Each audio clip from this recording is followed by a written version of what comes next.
Bernabé Fernández, muy buenos días. Buenos días. Bienvenido por fin a tu caja de música especial. Ganas teníamos después de conocerte en esa pequeña cajita express que hicimos, esa magnífica obra que seguís representando en Madrid, Romeo. Ya por poco tiempo, ¿no? Nos quedan 3 semanas con esta. 3 semanitas. Sí, están unas 12, 13 funciones. Bueno, para quien no lo sepa, porque es una de las obras, y hablo en primera persona, más interesantes y más divertidas que he visto en el teatro, porque creo que la gente no ha llegado a entender que no es el clásico Romeo, la obra clásica de Shakespeare, sino es una adaptación muy divertida que habéis llevado a cabo Alex, Javi, tú. Cuéntanos un poquito, démosle el enfoque correcto de Romeo. ¿Es una comedia? ¿Es una adaptación? ¿Qué es Romeo?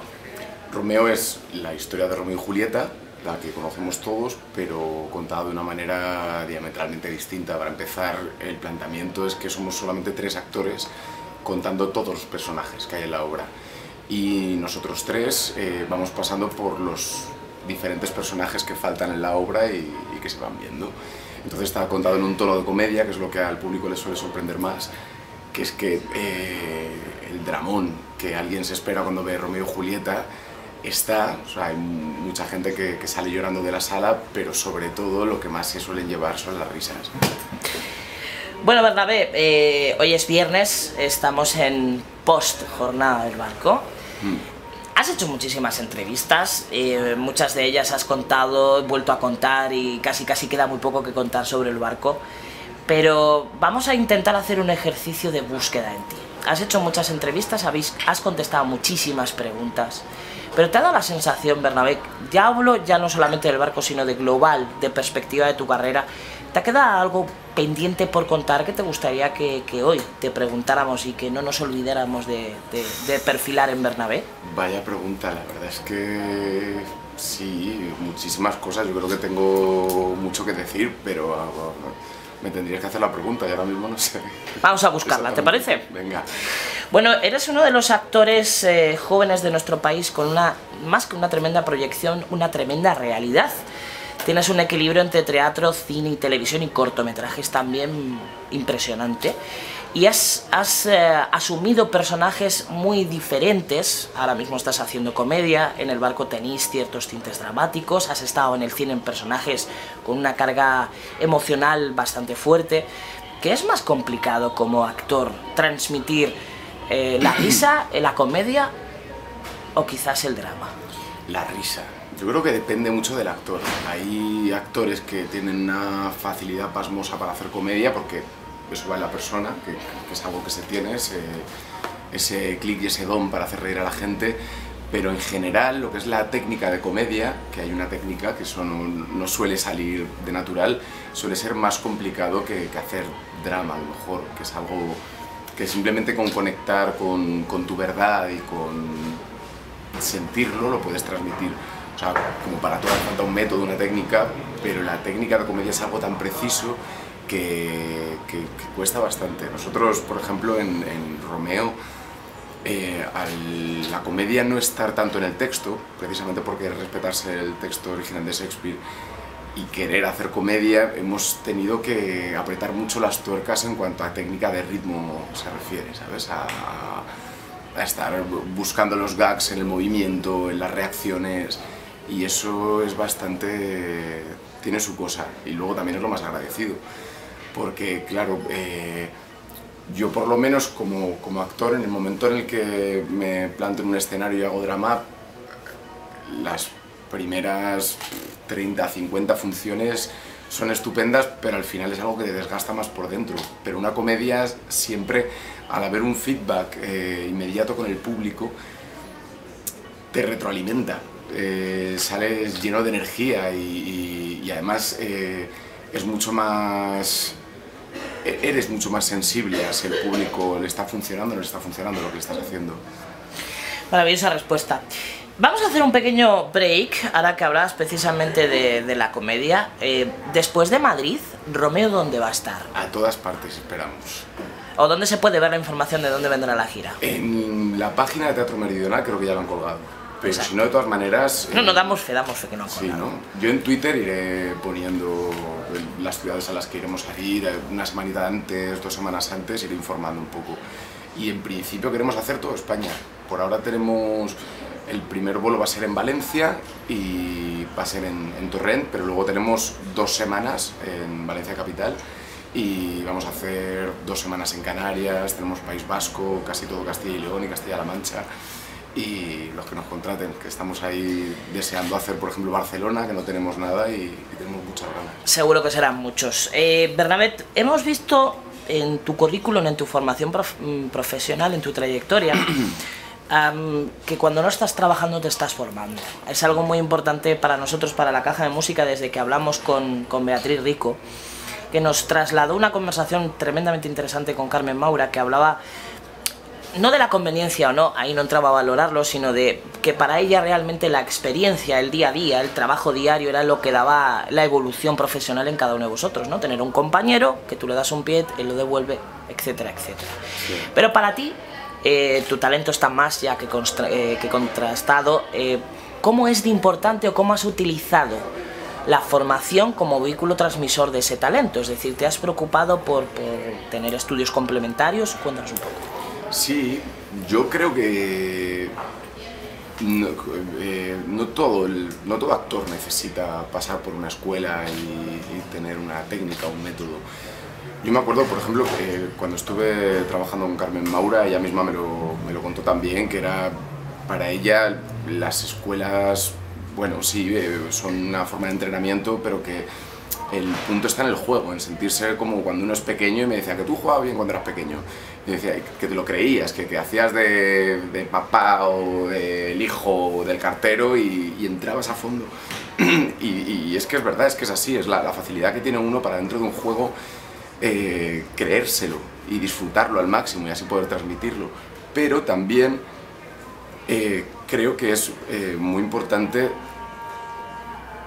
intentar abarcar el máximo rango expresivo para un actor, y eso normalmente cuando estás trabajando es difícil de encontrar, ya que tienes que estar más en dar un resultado, o sea, ya sea en una obra de teatro, en cine, televisión. En el teatro sí, te permite más ensayos y entonces pues puedes investigar más, permitiéndote fallar, pero al final siempre vas dirigido hacia un resultado. Es algo que cuando estás en una escuela estás simplemente investigando y es un espacio para hacer cosas que no has hecho nunca.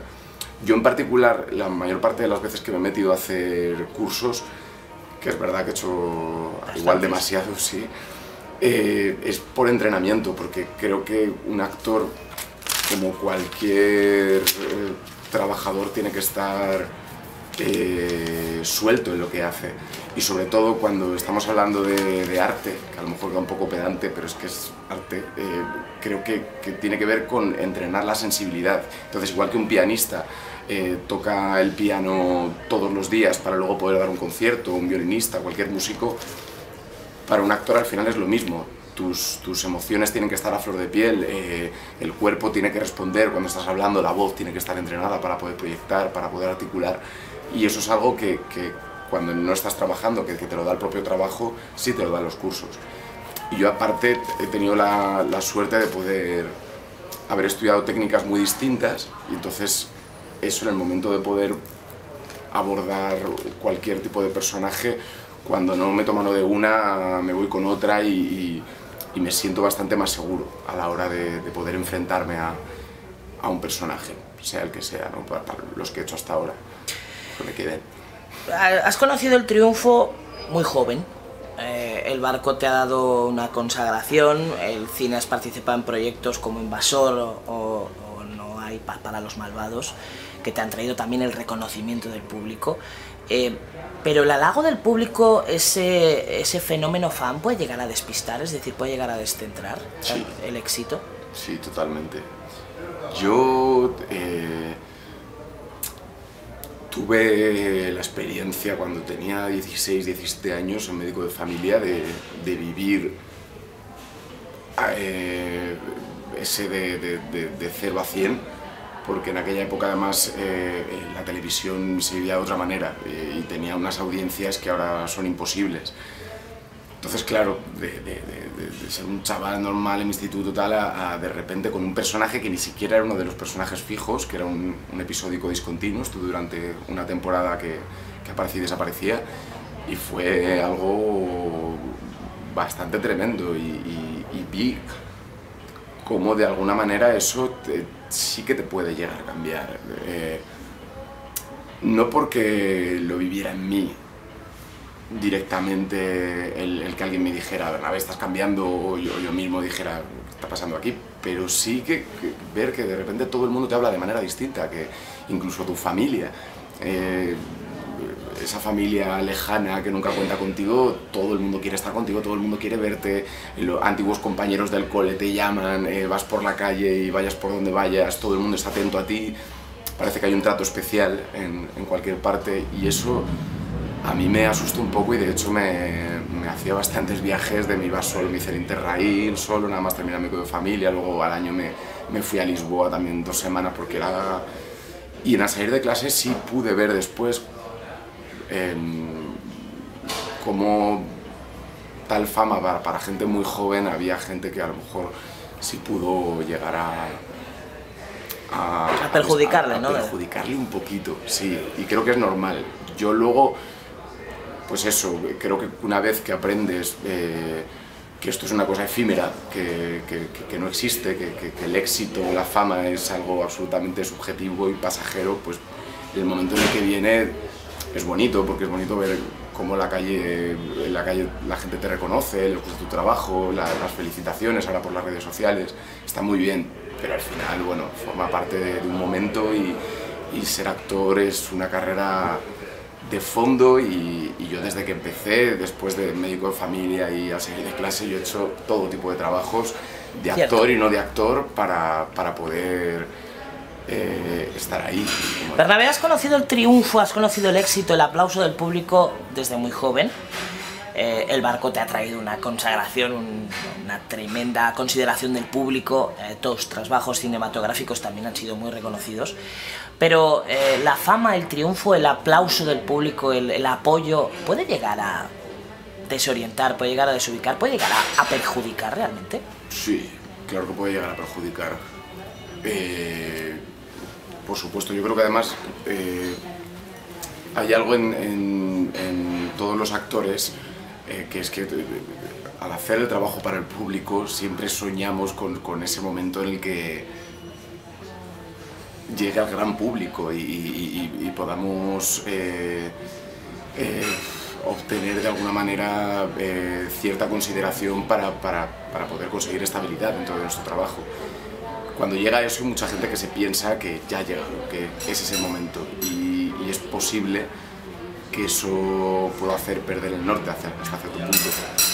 Yo tuve la suerte de que, como empecé muy joven en esto y ya viví la subida, la bajada, luego médico de familia, luego volví a subir y bajar en la serie de clase, bueno, te das cuenta de que esto es efímero, de que tampoco tiene tanta importancia, que es muy bonito que la gente te reconozca tu trabajo, ya sea por la calle o por las redes sociales, donde sea, que veas que gusta lo que estás haciendo, pero al final te das cuenta de que bueno, que simplemente has tenido suerte, te ha tocado la varita en un momento de tu vida, y que esto es una carrera de fondo y que no puedes descentrarte. Qué gran cantera aquella, la de al salir de clase. Sí, señor. Bueno, hablando precisamente en esa misma línea, ¿qué sí y qué no se permitiría a Bernabé Fernández para sacrificar por triunfar? ¿Qué sí y qué no permitiría sacrificar? Por triunfar, ¿pero qué sería triunfar? Eso es, esa es la gran reflexión, que es triunfar, ¿no? El reconocimiento del público. Es que claro, es lo que te comentaba, al final el reconocimiento del público, al actor se le reconoce por lo que está haciendo en ese momento. Si alguien viene a verte a una mala función y la caga soberanamente, claro, ya esa persona que te ha visto liarla, por mucho que haya visto buenos trabajos tuyos anteriores, ya se va a quedar con esa referencia. Ya se queda con aquello, hasta que luego vuelva a verte en otra cosa que le gustes y diga, mira, pues ha mejorado. Entonces, ese éxito a mí me parece tan efímero, como comentaba antes, que no sé qué podría hacer. Yo, para mí, el éxito está más en la continuidad, en algo en poder llegar a un momento en mi vida en el que que no sé si llegará porque hay muy poquita gente que pueda decir esto, la tranquilidad de saber que voy a trabajar.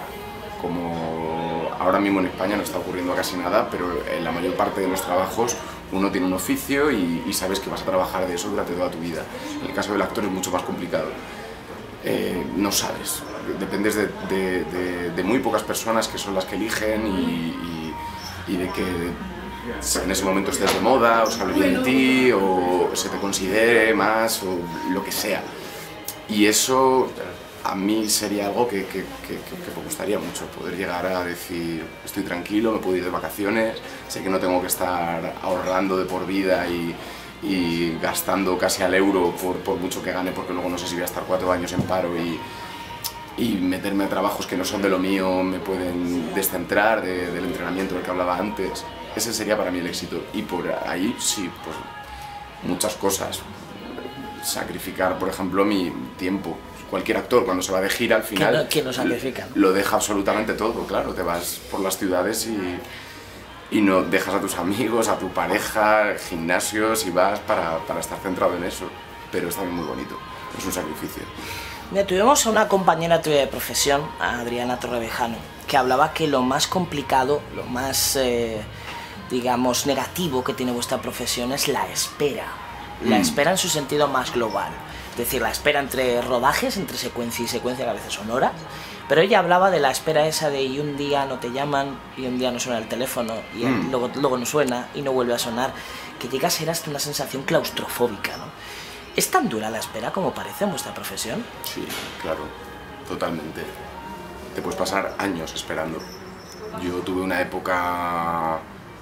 Bueno, fue parte mía y fue parte de la espera, porque yo también necesitaba hacer otras cosas, pero hubo una época larga en la que estuve sin trabajar y aunque había algo en mí que necesitaba alejarme un poco de la profesión, había otra que no dejaba de esperar la llamada.